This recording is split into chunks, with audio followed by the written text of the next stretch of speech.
রাধে রাধে। এই কথা তো আপনারা সবাই জানেন যে মহাভারতের যুদ্ধে ভগবান শ্রীকৃষ্ণ অর্জুন এবং দুর্যোধনকে দুটি বিকল্প দিয়েছিলেন। এক, তিনি একা যুদ্ধে এক পক্ষে লড়বেন, কিন্তু তিনি অস্ত্রহীন হয়ে থাকবেন। এবং দ্বিতীয় বিকল্প হলো ভগবানের নারায়ণী সেনাকে নির্বাচন করা, যে সেনা কখনো যুদ্ধে পরাজিত হয়নি। কিন্তু দুর্যোধন নারায়ণী সেনাকে বেছে নিলেন এবং অর্জুন নির্বাচন করলেন স্বয়ং ভগবান শ্রীকৃষ্ণকে। এখন প্রশ্ন হলো, ভগবান শ্রীকৃষ্ণ তো অস্ত্রহীনভাবে যুদ্ধে নেমেছিলেন, তাহলে এমন কোন যোদ্ধা ছিলেন যিনি স্বয়ং ভগবান শ্রীকৃষ্ণকে 12টি ঘাতক তীর দিয়ে আঘাত করেন? আপনাদের বলে রাখি, তিনি আর কেউ ছিলেন না, বরং স্বয়ং সূর্যপুত্র কর্ণ ছিলেন। কিন্তু ওই সময় ঠিক কি হয়েছিল যাতে করে কর্ণ শ্রীকৃষ্ণের উপর 12টি ঘাতক তীর ছুঁড়তে বাধ্য হন? নমস্কার বন্ধুরা, শ্রীহরি অর্চন কথার নতুন একটি ভিডিওতে আপনাদের সবাইকে স্বাগত।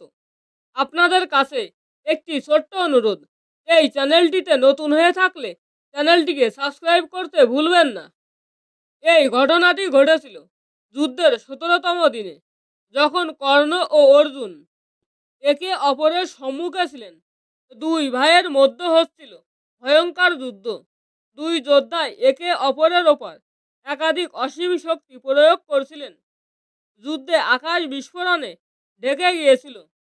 একে অপরের ওপর অসংখ্য ঘাতক বাণ দিয়ে প্রহার করতে থাকেন। কর্ণের রণনীতি এটিই ছিল যে তিনি অর্জুনকে হত্যা করতে চাইছিলেন, এবং অর্জুনও ঠিক এটাই চাইছিলেন। এই দুইজনই একে অপরকে সর্বশ্রেষ্ঠ ধনুর্ধর মানতেন। এইভাবে যুদ্ধ চলতে চলতে একসময় এমন হলো, যখন কর্ণ অর্জুনকে পরাজিত করার জন্য সর্ববাণ প্রয়োগ করার সিদ্ধান্ত নিলেন। এই তীর অর্জুনের ওপর নিক্ষেপ করার জন্য তিনি অনেক বছর ধরে অপেক্ষায় ছিলেন। বাস্তবে এই বাণ পাতাল লোকে থাকা অশ্বসেন নামক এক নাগ ছিলেন, যিনি অর্জুনের এক পরম শত্রু ছিলেন। তার শত্রুতার মুখ্য কারণ ছিল খাণ্ডব বনে অর্জুন তার ঘরকে আগুনে ভস্ম করে দেন এবং বাকি সর্বদেরও সেখান থেকে বের করে দেন। কিন্তু অশ্বসেন ও তার মা সেই আগুনেই ফেসে যান। অশ্বসেন প্রাণে বাঁচলেও তার মা অর্জুনের তীরের প্রহারেই মারা যান। এই কারণের জন্যই অশ্বসেন অর্জুনকে হত্যা করার সুযোগ খুঁজছিলেন। মহাভারতের বিভিন্ন গ্রন্থে অশ্বসেনকে ভিন্ন ভিন্ন নাম দেওয়া হয়েছে। কেউ বলেন অশ্বসেন, আবার কেউ তাকে তক্ষক নাগও বলেন। মুখ্য যুদ্ধের সময় অশ্বসেন প্রথম থেকেই কর্ণের বাণকে নির্বাচন করেন, কারণ তিনি জানতেন যে কেবলমাত্র কর্ণই পারবে অর্জুনকে হত্যা করতে। তিনি সুযোগের সন্ধানে ছিলেন। কর্ণকে সর্পবাণ করতে দেখে অশ্বসেন স্বয়ং তার তীরে বিরাজ করেন। কর্ণ অর্জুনের উপর তীর নিক্ষেপ করেন। অর্জুন ওই সময় বাণ রূপধারী অশ্বসেনকে চিনতে পারেননি, কিন্তু তার রথের সারথি ভগবান শ্রীকৃষ্ণ তৎক্ষণাৎই চিনে ফেললেন এবং তার প্রিয় অর্জুনকে প্রাণে বাঁচাতে শ্রীকৃষ্ণ তার চরণ দিয়ে রথকে ভূমিতে বসিয়ে দিলেন। রথের চাকা মাটিতে বসে যায়। তীর অর্জুনের শরীরে লাগার বদলে তার মাথার মুকুট স্পর্শ করে বেরিয়ে যায়। এই প্রকার ভগবান শ্রীকৃষ্ণ তার প্রিয় অর্জুনকে রক্ষা করেন।